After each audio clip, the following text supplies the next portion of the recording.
The day I became the most hated man in Willow Spring Estates was the same day I became its most powerful.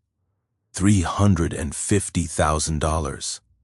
That's what Veronica Ashford and her homeowners association fined me for maintaining my late wife's memorial garden, the same place where she used to teach neighborhood kids about farming.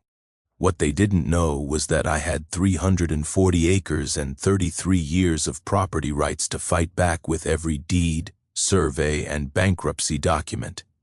If you're watching this video on your phone in the bathroom to escape those mind-numbing HOA meetings, drop a comment right now telling me where you're hiding. I guarantee this story will keep you glued to your screen. Let me back up and tell you how this nightmare started. My name is Clayton Brewster. I'm 58, and I've lived on this land my entire life. My grandfather bought these 340 acres back in 1952 when this was nothing but farmland and dirt roads. He raised cattle, grew corn, and built the stone house where I still live today. Sarah and I moved into the old homestead when we got married 35 years ago. She fell in love with the place immediately, especially that patch of earth where she'd eventually plant her heirloom vegetable garden. For 3 decades, she nurtured those tomatoes, peppers, and herbs like they were her children. When the cancer came, that garden became her sanctuary. Even during chemo, she'd drag herself outside to tend to those plants. She passed 2 years ago, and I've kept that garden going ever since. Every morning I water those same heirloom varieties, pull the same weeds, and remember how her laugh used to echo across the property when the grandkids would help her harvest. But here's the thing, while Sarah and I were living our quiet life, the world changed around us. In the 1990s, some developer bought up all the surrounding farmland and built Willow Spring Estates, 127 luxury homes with perfect lawns, matching mailboxes, and gates that kept the outside world at bay. They formed their little HOA in 1995, complete with architectural committees and violation enforcement. For 27 years, we coexisted peacefully. Then, Veronica Ashford moved in. Veronica's 45, drives a silver Lexus that's shinier than my grandfather's surveying equipment and wears pearl earrings to morning violation inspections. She moved here from some expensive coastal city, convinced she needed to bring proper standards to our rural community. The woman actually carries a sterling silver ruler to measure fence heights and a laminated list of approved plant species that's longer than most restaurant menus. Last spring, she got herself elected HOA board president with promises to elevate property values and maintain community aesthetics. Translation: get rid of anything that looked like it belonged to the original families who'd been here for decades. Her first target, Sarah's memorial garden, agricultural use in a residential zone, she declared, slapping me with a $2,500 fine. Then came the fence, the same stone and wire boundary my grandfather built in 1952. Non-conforming boundary marker, she said. $8,500. The old well house where Sarah stored her garden tools, unpermitted structure, $15,000. Each citation felt like a punch to the gut. This woman was systematically attacking every place that held memories of Sarah. The garden where she taught neighborhood kids about vegetables. The fence where she hung bird feeders every winter. The well house where she'd sit and plan next season's plantings. But Veronica was just getting started. She brought in her brother-in-law Marcus, some city inspector who owed her favors, and together they found 47 additional violations. My gravel driveway, the same one that had served 4 generations of Brewsters, suddenly needed modern paving standards, $85,000. The stone chimney that had warmed our house since Eisenhower was president, structurally non-compliant, $45,000 more. The sound of those violation notices hitting my mailbox became like a death nail. Every morning I'd walk down that gravel drive, crunch, crunch, crunch under my boots, and find another citation waiting. The numbers kept climbing. 50,000, 100,000, 200,000.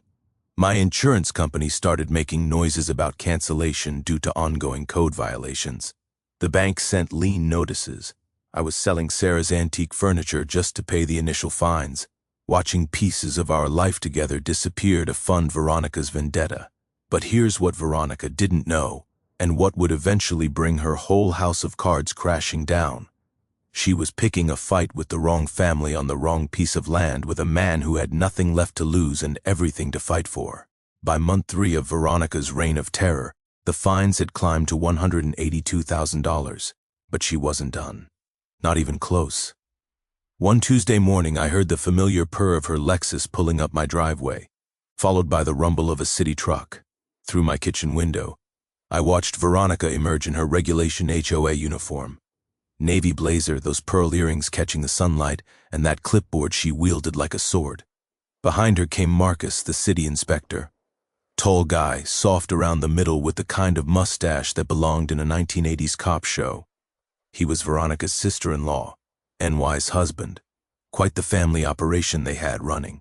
I stepped outside to meet them and immediately caught the smell of Veronica's perfume mixing with the diesel exhaust from Marcus's truck. She was already measuring something with that ridiculous silver ruler of hers. "Miss Brewster," she announced without looking up. "We're conducting a comprehensive structural and safety inspection of your property." Based on what authority, I asked, though I already knew this was going to get ugly. Marcus answered by pointing at my gravel driveway. "This substandard access road poses a safety hazard to emergency vehicles. Needs to be paved to county specifications." He scribbled on his pad, $85,000 violation. Then he walked over to my grandfather's stone chimney, the one that had survived 60 years of Indiana winters without a crack. Mortar joints showed deterioration, structurally non-compliant with current building codes. More scribbling, 45,000. But they weren't finished. For the next 2 hours, I watched them manufacture violations out of thin air. The wooden shutters my grandfather hand-carved, non-approved exterior fixtures. The rain gutters that had worked perfectly for decades, improper drainage system. Even the old oak tree where Sarah used to hang her bird feeders got cited for hazardous overhanging branches. When they finished, Marcus handed me a citation packet thick enough to choke a horse. 47 new violations, each with its own fine, penalty schedule, and compliance deadline. The fluorescent lights in his truck cab buzzed as he explained that I now had 30 days to address everything or face daily accumulating penalties. After they drove away, I sat on my front porch, holding that stack of papers, listening to the distant hum of traffic from the subdivision. The total was approaching $200,000. More money than I'd made in the last 5 years combined. That's when something inside me snapped. Not anger exactly, more like clarity. Sarah used to say I was too trusting, too willing to let people walk over me. But staring at those citations, I realized I was fighting for more than just money.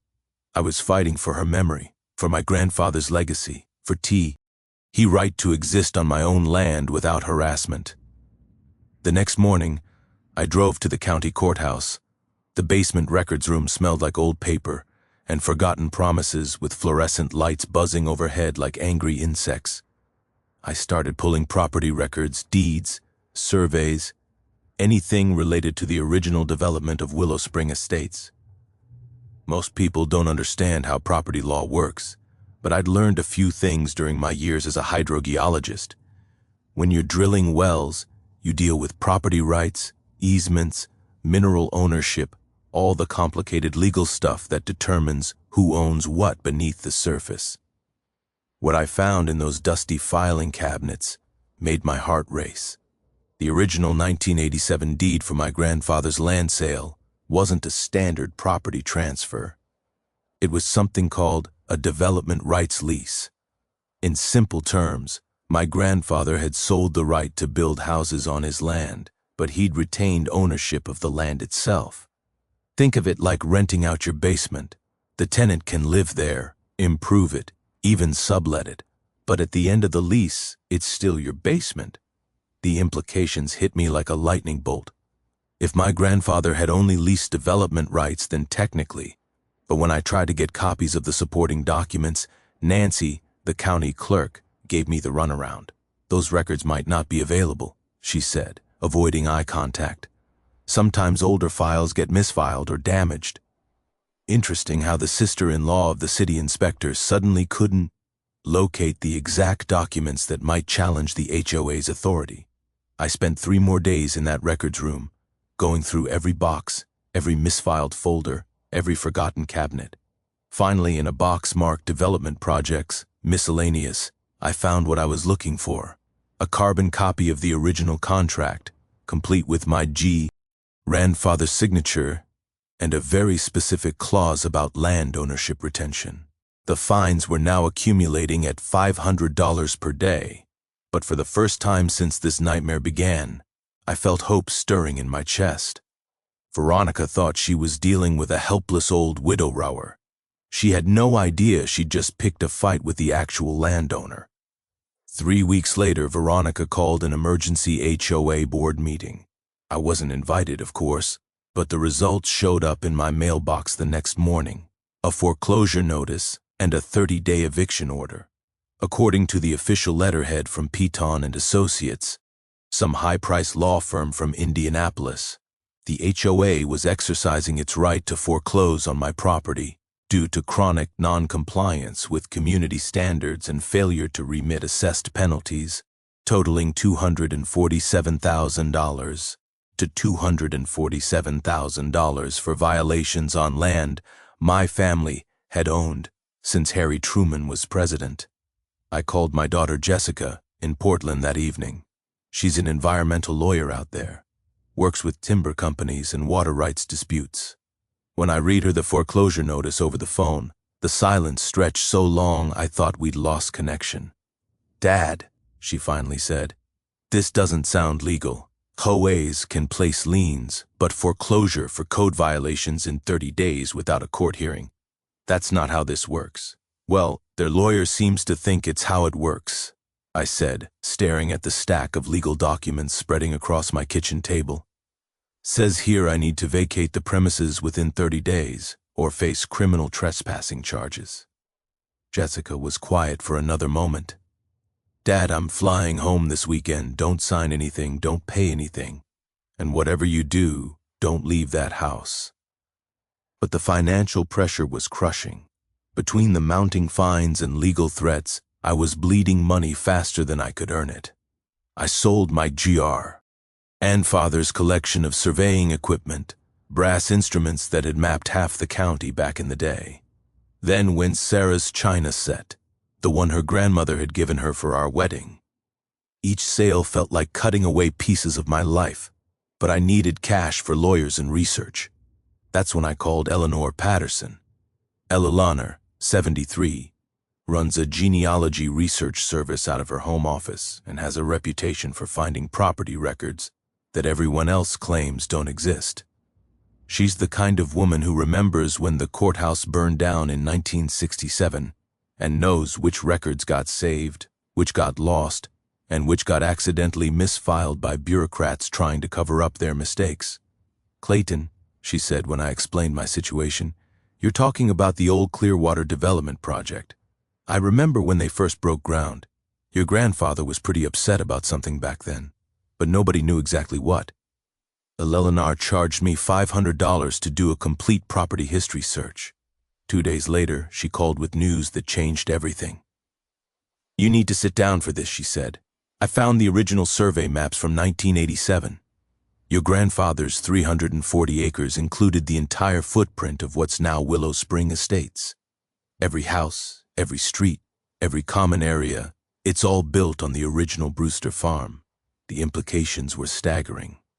If Eleanor was right, then 127 families were living on houses built on land that had never been properly transferred away from my family. But the real bombshell came when Eleanor tracked down the surveyor who'd handled the original property mapping. Tom Bradley, now retired but still sharp at 78, remembered the Brewster project like it was yesterday. Your grandfather was very specific about the boundaries, Tom told me over coffee at the local diner. His weathered hands sketched the property lines. On a paper napkin, he wanted to make sure the development rights didn't interfere with the mineral and water rights. Smart man. Most farmers back then didn't understand the difference between surface rights and subsurface ownership. Tom explained something I'd never fully understood about property law. When you own land, you don't just own the surface. You own everything underneath it too, unless specifically sold separately. Mineral rights, water rights, even the right to determine what gets built on top. Think of property ownership like a layer cake. Tom said, you can sell the icing without selling the cake underneath. Your grandfather sold the right to build houses, but he kept the foundation literally and legally. The revelation hit me like a sledgehammer. If Tom and Eleanor were right, then Veronica wasn't just harassing me with illegal fines. She was doing it while standing on land that legally belonged to my family. I drove home that afternoon with my mind racing. The foreclosure deadline was 18 days away. My legal fees were approaching $25,000, but somewhere in those courthouse records was the proof I needed to turn this whole situation upside down. The question was, could I find it before Veronica's lawyers bulldozed me into bankruptcy? As I pulled into my gravel driveway, crunch, crunch, crunch under my tires, I noticed fresh tire tracks near Sarah's garden. Someone had been on my property while I was gone. The violation game was escalating, and Veronica wasn't playing by any rules I recognized. The tire tracks led straight to Sarah's memorial garden, where I found fresh holes in the soil and 3 of her prized heirloom tomato plants uprooted. A new citation was zip-tied to the garden fence. Unauthorized agricultural modification. $15,000 penalty. Veronica wasn't just issuing fines anymore. She was trespassing on my property to create violations. The next morning, Peton and Associates dropped their nuclear option, a countersuit for $2.3 million, claiming adverse possession and demanding compensation for property improvements made in good faith over 32 years of beneficial occupation. The legal theory was brilliant in its audacity. Veronica's lawyers were arguing that since the neighborhood had existed for over 3 decades, the residents had gained legal ownership through continuous use, regardless of what the original deeds said. They wanted me to pay them for the privilege of being foreclosed on. I read through the 50-page legal filing while sitting in Sarah's garden, surrounded by the smell of overturned earth and the buzz of angry bees whose hives had been disturbed. The language was dense and intimidating, full of Latin phrases and property law citations that made my head spin. But buried in the footnotes was something interesting. The adverse possession claim was based on a 1991 property assessment that apparently established the neighborhood as settled community with presumptive ownership rights. The problem was, 1991 was also the year something else had happened, something that completely changed who owned what. Eleanor Patterson had mentioned that Clearwater Development Company went bankrupt, but I hadn't understood the timing. Now, sitting in my vandalized garden with legal papers scattered around me like fallen leaves, I started connecting the dots. I called Eleanor that afternoon. I need you to research Clearwater Development's bankruptcy, I said. Specifically, what happened to property ownership when they went under? That's going to require digging through federal bankruptcy court records, she said. Could take a week, maybe 2. I don't have 2 weeks, I told her. The foreclosure hearing is in 12 days. Eleanor was quiet for a moment. Quiet. There might be another way. Clearwater's attorney back then was a fellow named Richard Sterling. He retired to Florida, but I might be able to track him down. 3 days later, Eleanor called me back, excitement crackling in her voice. Clayton, I found him. Richard Sterling, now 81 years old, living in a retirement community outside Tampa. And here's the kicker. He's been waiting 30 years for someone from the Brewster family to call him. It turns out Richard Sterling had tried to contact my family multiple times after Clearwater's bankruptcy, but we'd moved to temporary housing while renovating the old farmhouse, and his letters never reached us. He'd kept copies of all the relevant documents in his personal files, waiting for the day when the property ownership question would inevitably surface. Your grandfather was very specific about retaining land ownership, Sterling told me during a crackling long-distance phone call. His voice was growly but sharp. When Clearwater filed for Chapter 11 in 1991, they hadn't completed the land purchase payments. Under federal bankruptcy law, incomplete property transfers automatically revert to the original owner. The legal principle is called equitable reversion, and it works like a rubber band snapping back. When a buyer goes bankrupt before completing a property purchase, ownership automatically returns to the seller, regardless of what's been built on the land in the meantime. Sterling had the documentation to prove it. Payment schedules showing Clearwater owed my grandfather $180,000 in final payments when they went under. Bankruptcy court filings confirming the incomplete transfer, and most importantly, a letter from the bankruptcy judge stating that the Brewster property reverts to original ownership pending resolution of debtor obligations. Son Sterling said, "You've owned that entire subdivision since 1991. Every house, every street, every blade of grass. The residents think they bought their properties from Clearwater, but Clearwater never legally owned what they were selling. The implications were staggering. Veronica hadn't just been harassing me on my own land. She'd been doing it while living in a house built on my land, elected to an HOA governing my property, issuing fines for violations of rules she had no authority to enforce." But the best part was the adverse possession claim. Piton and Associates had just filed a lawsuit demanding $2.3 million in compensation for improvements made to property they were simultaneously claiming to own through beneficial use. You can't have adverse possession if you already believe you own the property legally. The two claims contradict each other. Sterling agreed to overnight the original documents to my lawyer's office. As I hung up the phone, I looked around my property with new eyes.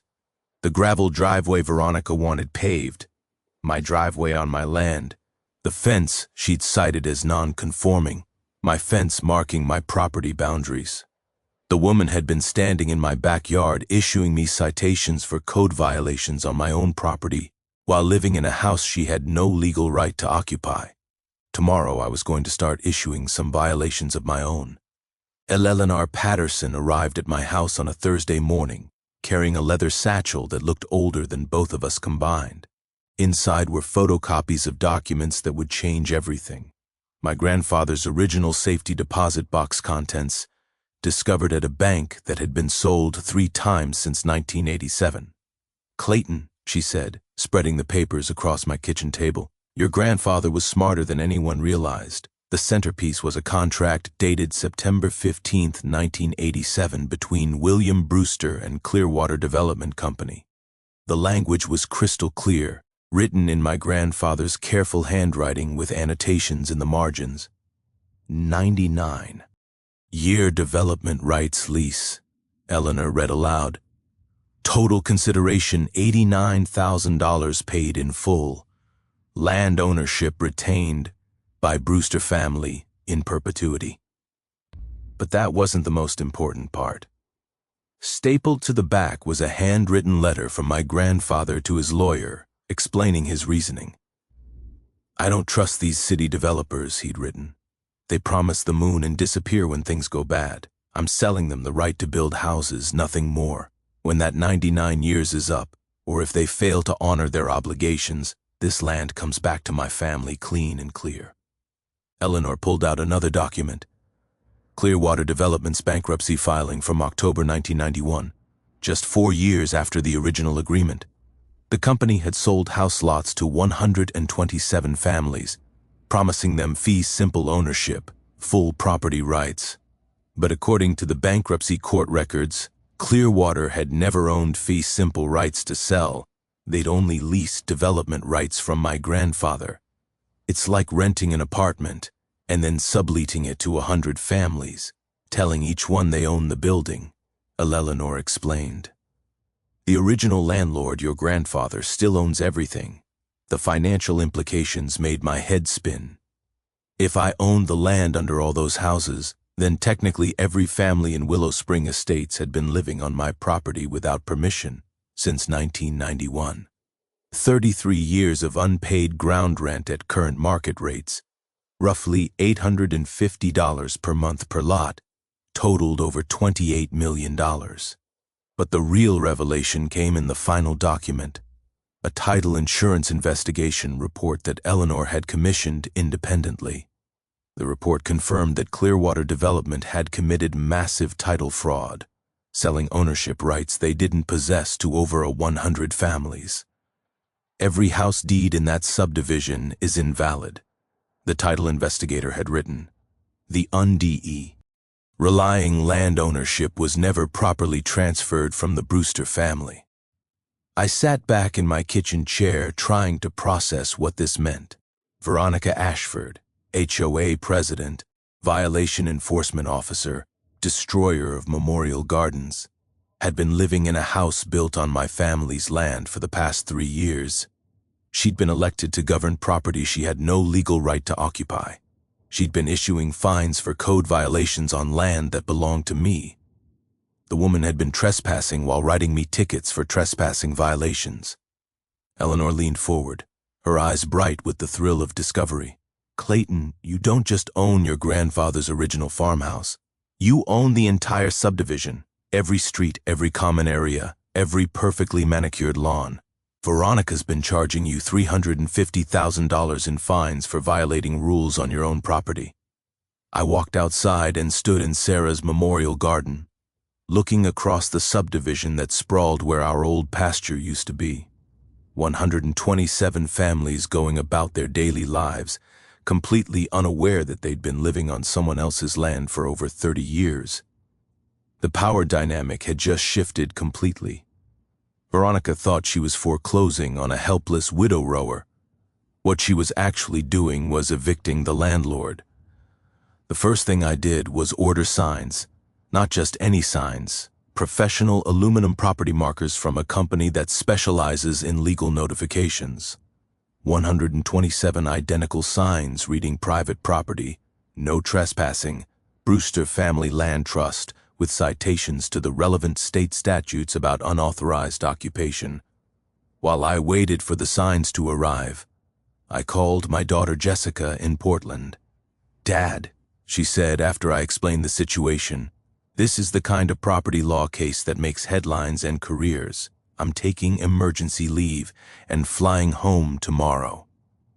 Jessica arrived on a red IF, light with 2 suitcases and a briefcase full of legal research about property reversion and title fraud. As an environmental lawyer, she dealt with plenty of land rights disputes, but nothing quite like this. "The legal strategy is straightforward," she explained over coffee in my kitchen. "We file trespassing notices on every property, demand back rent since 1991, and offer residents 2 options: purchase their lots at the original 1987 price or enter into monthly ground lease agreements." She spread out a calculator and started running numbers. $89,000 per lot. That's what grandfather sold the development rights for originally. Adjusted for inflation, it's still reasonable compared to current land values. Most families will choose to buy rather than pay monthly rent. But we needed more than just legal paperwork. We needed witnesses, documentation, and evidence that would hold up in court. That's where Tom Bradley came in. Tom's the surveyor who'd mapped the original property boundaries in 1987. Now 78, but still sharp, he agreed to do a complete boundary verification using the original stakes his crew had placed 35 years ago. "Most people don't realize this," Tom explained as we walked the property lines. "But original survey markers have legal precedence over newer measurements. If I can find those 1987 brass markers, they supersede any subsequent boundary claims." We spent 3 days with metal detectors and Tom's original field notes, locating the buried brass discs that marked the corners of grandfather's 340 acres. Each one we found was another nail in the coffin of Clearwater Development's fraudulent scheme. While Tom documented the survey markers, I installed security cameras at key locations around the property. Not spy cameras, obvious visible deterrents with legal notification signs. The goal wasn't to catch anyone by surprise, but to create a paper trail of documented trespassing violations. Eleanor Patterson, meanwhile, was working her magic in the courthouse records room. She'd found marriage certificates, death certificates, and property transfer documents going back to the 1800s, building an ironclad chain of title that traced every acre from the original homestead grant to my current ownership. Property law is like genealogy, Eleanor explained. Every piece of land has a family tree, and every transfer has to be properly documented. Clearwater tried to create a false branch in your family's property tree, but the original trunk is still growing. The most crucial ally turned out to be Jake Morrison, my neighboring farmer. Jake's family had owned the adjoining property since the 1920s, and he'd been present at several meetings between my grandfather and the Clearwater developers. "Your grandfather never trusted those city folks," Jake told me over dinner at his kitchen table. "He made them put everything in writing, asked a lot of questions about what happened to the land if their company went belly up. Smart man, he saw this coming." Jake agreed to provide a sworn affidavit about those conversations, remembering specific details about my grandfather's concerns and the developer's promises. The final piece of the puzzle was media coverage. Jessica had contacted Lisa Chang, an investigative reporter from Channel 7, who specialized in consumer fraud cases.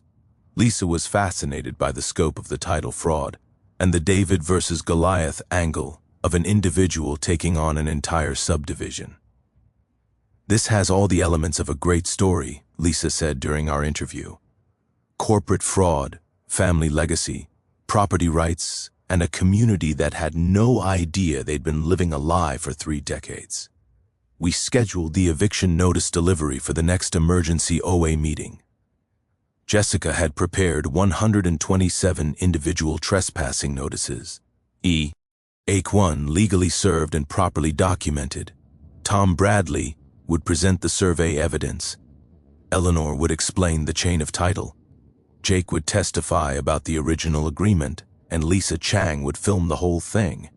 The beauty of the plan was its simplicity. We weren't trying to trick anyone or hide anything. We were simply asserting legal ownership of property that had belonged to my family all along, demanding that residents either purchase their lots legitimately or enter into proper rental agreements. As I practiced my speech in the bathroom mirror that night, Sarah's photograph seemed to smile approvingly from the bedroom dresser. After 2 years of grief and 8 months of harassment, I was finally fighting back. Veronica wanted to play property law games. Fine, but she'd picked the wrong landowner to mess with. 2 days before the scheduled HOA meeting, Veronica made her most desperate move yet and the most illegal. I was coming back from Tom Bradley's farm around sunset, discussing final details for the boundary survey presentation when I noticed Nancy, the county clerk's Honda Civic, parked behind the courthouse. Odd. Since the building officially closed at 5, something told me to investigate. I parked across the street and watched through the courthouse windows as Veronica emerged from the basement records room, followed closely by Nancy. They stood in the parking lot for several minutes, heads close together in urgent conversation. Then Veronica handed Nancy an envelope. Now, I've lived in small towns my whole life, and I know the difference between legitimate government business and something that smells like week old fish. So, I did what any reasonable property owner would do. I got out my phone and started recording. The conversation was too far away to hear clearly, but the body language told the story. Nancy kept shaking her head, looking nervous, while Veronica gestured emphatically with that envelope. Finally, Nancy took the money, and yes, I could see it was cash, and hurried back inside the courthouse. 20 minutes later, Nancy emerged carrying a cardboard box marked Property Records 1980 to 1989. I followed NY's car to the city dump, where I watched her throw that box into the industrial incinerator. 30 years of property records, including God knows how many original documents related to my grandfather's land, went up in smoke. The next morning, I walked into the courthouse with Jessica and our attorney, demanding to see the original 1987 deed records. "I'm sorry," Nancy said, not meeting my eyes, "but those files seem to have been damaged in a recent water leak. Most of the 1980s property records are no longer available." Jessica leaned across the counter. "That's interesting, Nancy, because my father has video evidence of you destroying those records in the city incinerator last night." The color drained from NY's face. "I don't know what you're talking about. We also have footage of Veronica Ashford handing you cash in the courthouse parking lot. I added $15,000 according to the bank withdrawal records we subpoenaed this morning." That was a bluff.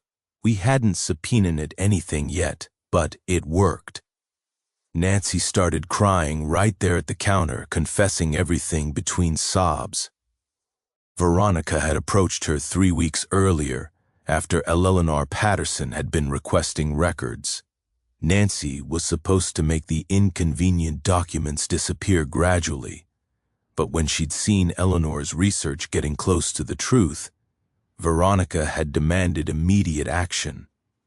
She said it was just old paperwork that nobody would ever need. Nancy sobbed. "She said I could make my mortgage payment and nobody would get hurt." The confession was music to my ears, but there was a problem. The records Nancy had destroyed included some of the original documents we needed to prove our case. Eleanor's photocopies were helpful, but for a court challenge this serious, we needed certified originals. That's when Jessica played her ace card. While Nancy was destroying records at the courthouse, Jessica had been on the phone with Richard, Sterling's retirement home in Florida.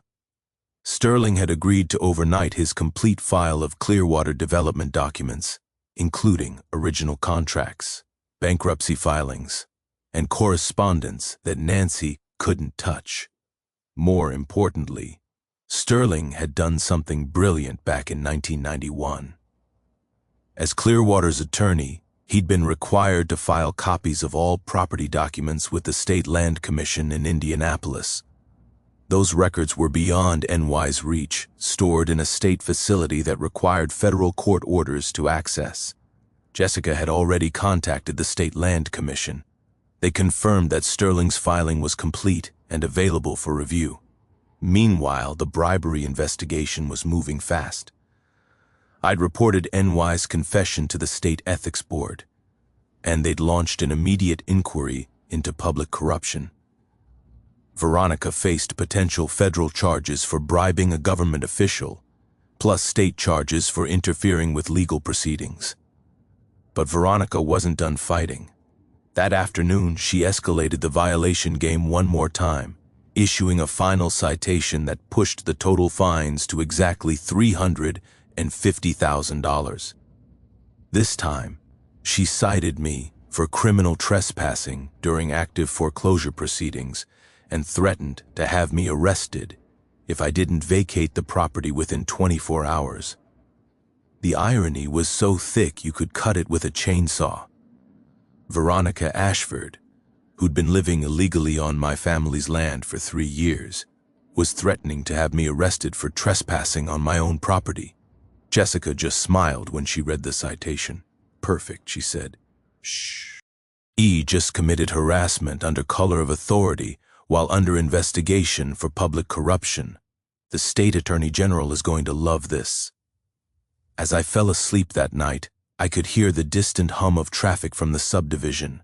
127 families going about their lives, unaware that their world was about to change forever. Tomorrow was the HOA meeting. Tomorrow, the truth came out. The emergency HOA meeting notice went out on Friday morning. Special assessment vote, urgent legal matter, attendance mandatory. Every homeowner in Willow Spring Estates received a certified letter requiring them to attend Sunday's meeting to vote on a $25,000 special assessment per household. $25,000 per house to be paid within 30 days. The letter signed by Veronica and the HOA board claimed the money was needed for critical legal defense regarding property ownership disputes and emergency fund to resolve title complications. It mentioned potential liens, foreclosures, and property value impacts if residents didn't approve the assessment. What the letter didn't mention was where that money was really going. Saturday afternoon, Jessica's forensic accountant friend called with explosive news. Following the money trail from the HOA's bank accounts, she discovered that Veronica had established a shell company called Ashford Legal Defense LLC 3 weeks earlier. The company had no employees, no office, no business purpose, except to receive payments from the Willow Spring Estates HOA. It's textbook embezzlement, the accountant explained. She's using the HOA's emergency powers to vote herself a $3 million payday disguised as legal fees. The math was simple. $25,000, $127 homes equals $3.175 million, all flowing into Veronica's personal shell company. She was planning to steal millions from her neighbors to fund her defense against charges of stealing from her neighbors. But here's what made it even more audacious. Veronica was asking residents to pay $25,000 each to defend against my ownership claim while simultaneously living in houses built on land she knew belonged to my family. Jessica immediately filed an emergency injunction to block the special assessment vote, but the hearing wouldn't happen until Monday morning, 24 hours after the HOA meeting. We needed to expose Veronica's scheme before she could ram the vote through. That's when Lisa Chang from Channel 7 proposed something brilliant. What if we broadcast the HOA meeting live, she suggested. Not just record it for later, stream it live on Facebook with simultaneous fact-checking and document verification. Let the whole community see exactly what's happening in real time. Lisa had been investigating HOA fraud cases for 5 years, and she'd never seen anything quite like this. The combination of title fraud, public corruption, and embezzlement made it a perfect storm of criminal activity happening in broad daylight. Sunday evening, the Willow Spring Estates Community Center filled with angry, confused residents. Most had never seen a $25,000 special assessment before. Many were asking hard questions about why the HOA needed millions for legal defense when the neighborhood had been quiet for decades. I arrived with Jessica Eleanor Patterson, Tom Bradley, and our attorney carrying boxes of documentation and surveying equipment. Lisa Chang and her camera crew set up in the back of the room, broadcasting live to anyone who wanted to watch. Veronica called the meeting to order at 7 sharp, wearing her navy blazer and pearl earrings like armor. She looked confident, professional, completely in control. "Ladies and gentlemen," she began, "we're facing an unprecedented legal challenge that threatens the very foundation of our community. A frivolous lawsuit from a disgruntled neighbor could result in liens on every property, massive legal fees, and devastating impacts on property values." She painted me as a bitter old man trying to extort money from hard-working families, claiming my ownership documents were fabricated and designed to exploit legal loopholes. The special assessment, she argued, was the only way to fund proper legal representation against my baseless claims. But then she made a critical error. In her eagerness to demonize me, Veronica revealed that she'd known about the property ownership questions for months. She'd consulted multiple attorneys, commissioned her own title research, and even attempted to resolve the matter quietly through proper channels. In other words, she'd known my ownership claim was legitimate, which meant she'd been issuing fraudulent violations and harassment fines while fully aware she had no authority to do so. Jessica stood up during the question period. "Mrs. Ashford, if you've known about these ownership questions for months, why are you just informing residents now? And why haven't you disclosed that Ashford Legal Defense LLC is a company you personally own and control?" The room erupted. Residents started shouting questions, demanding answers, pointing out obvious conflicts of interest. Several people pulled out their phones to check the live stream comments, where viewers were posting links to the state business registration showing Veronica's ownership of the shell company. But the real bombshell came when Tom Bradley stood up to present his survey findings. Using a portable projector, he displayed the original property maps showing that every house in the subdivision was built on the Brewster family land. "Ladies and gentlemen," Tom announced in his clear, authoritative voice, "you've been living on someone else's property for 33 years. The moment Tom Bradley finished explaining the survey results, I stood up and walked to the front of the community center. In my hands were 127 identical envelopes, one for every household in Willow Spring Estates. "Ladies and gentlemen," I said, my voice carrying clearly through the suddenly silent room, "my name is Clayton Brewster. I own the land your houses are built on." The room stayed dead quiet as I began handing out envelopes, moving systematically from row to row. Jessica and our attorney assisted, making sure every household received their packet. Inside each envelope was a 30-day trespassing notice, a copy of my grandfather's original contract, and 2 options for resolving the situation legally. Lisa Chang's camera captured every face as residents opened their letters and realized what they were looking at. Some people looked confused, others angry. A few seemed relieved to finally understand what was happening. "For 33 years," I continued, "you've been living on my family's land without a valid lease or ownership claim. Clearwater Development sold you properties they didn't own using fraudulent deeds and illegal title transfers." Veronica tried to interrupt, but Sheriff Deputy Martinez had arrived as scheduled to witness the legal service.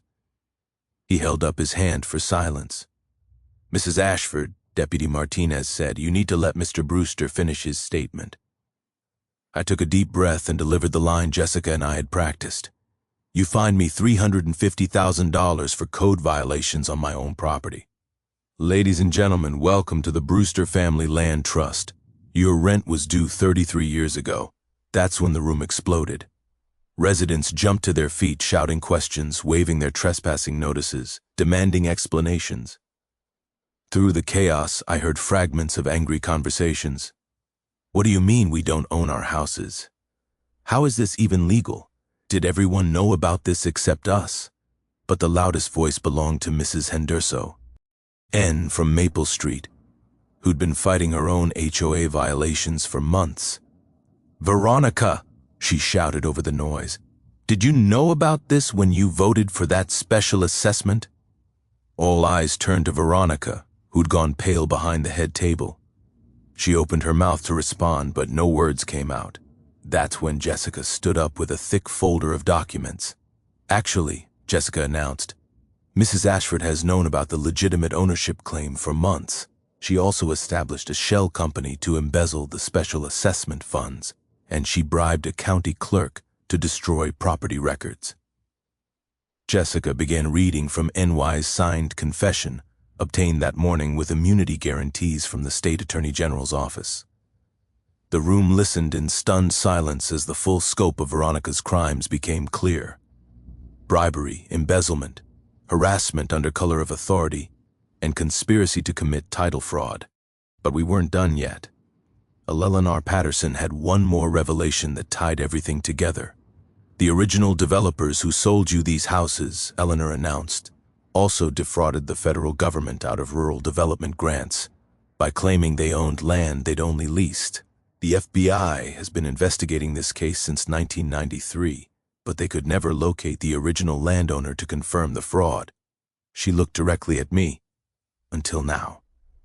That's when state investigators who'd been waiting outside entered the community center. Lead investigator Detective Sarah Lucy approached the head table with an arrest warrant.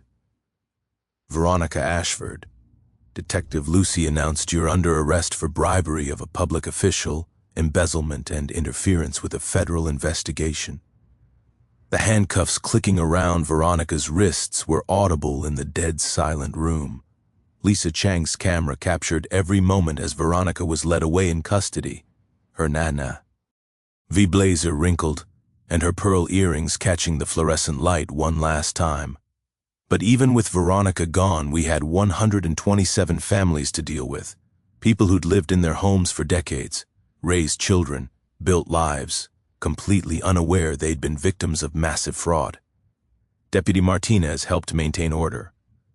As I explained the resolution I was offering, families could purchase their lots for $89,000, the original 1987 price that Clearwater should have paid my grandfather. Or they could enter month-to-month lease agreements for $850 per month. "I'm not trying to destroy your community," I told them.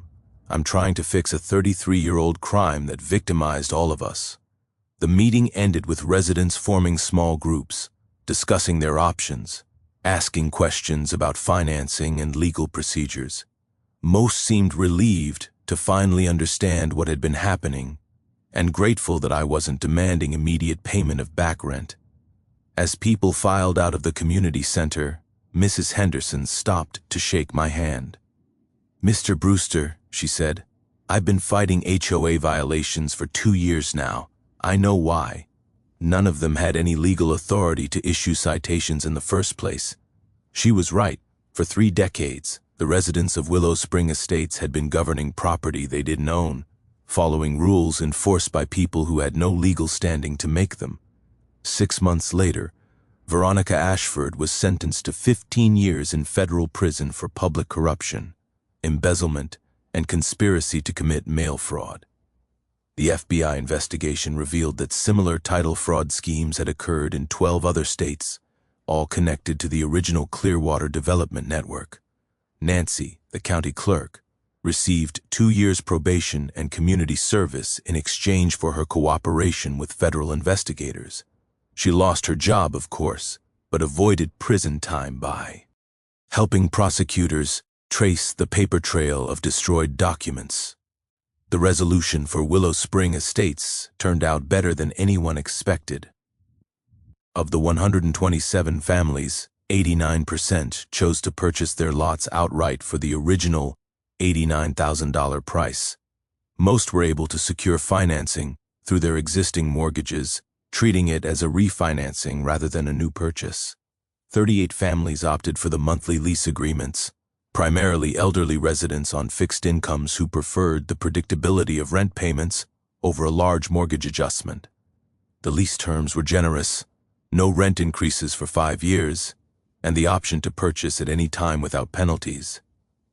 The HOA dissolved immediately, replaced by the Willow Spring Residents Association, a much simpler organization focused on maintaining common areas and organizing community events rather than enforcing architectural restrictions. No more fines, no more violation citations, no more harassment of longtime residents. Property values, which everyone had feared would collapse, actually increased once the title confusion was resolved. Clear ownership documents and legitimate deeds made the homes more attractive to buyers and mortgage companies. But the biggest change was in the community itself. Sarah's memorial garden became the neighborhood's heart. Instead of hiding behind perfect lawns and matching mailboxes, families started growing vegetables together, sharing harvests, teaching children about sustainable farming. The kids who'd helped Sarah plant tomatoes 15 years ago now brought their own children to learn about heirloom varieties and soil conservation. Jessica decided to move back from Portland permanently, opening a property rights law practice that specializes in helping rural families protect their land from development fraud. She works out of the old well house that Veronica once cited as an unpermitted STR. Yorkshire, now officially designated as a historic preservation site. Tom Bradley, the surveyor who'd helped uncover the truth, established a pro boundary verification service for elderly property owners. Too many families, he'd realized, were vulnerable to similar schemes because they didn't understand their legal rights or couldn't afford professional surveys. Eleanor Patterson became something of a celebrity in genealogy circles, writing articles about property research and speaking at conferences about uncovering title fraud. She donated her entire case file to the State Historical Society as an example of how ordinary citizens can fight back against corporate deception. The most meaningful change, though, was personal. For the first time since Sarah died, I felt like I had a purpose beyond just maintaining her memory. The Brewster Family Land Trust wasn't just about property ownership. It was about protecting families from the kind of harassment and fraud that had nearly destroyed my own life. We used the settlement money from the title insurance company to establish the Sarah Brewster Agricultural Scholarship at Purdue University.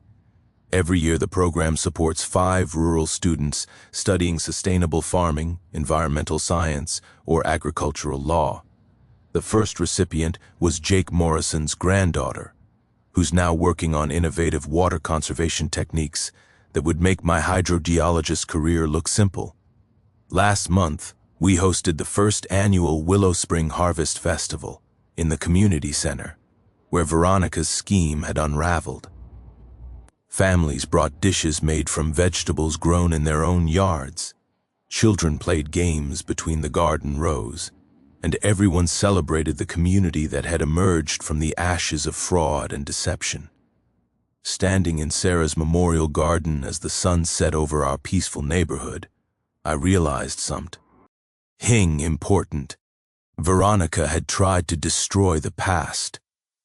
Sarah's memory, my grandfather's legacy, the connections between families and the land. But in fighting back, we'd built something better than what existed before.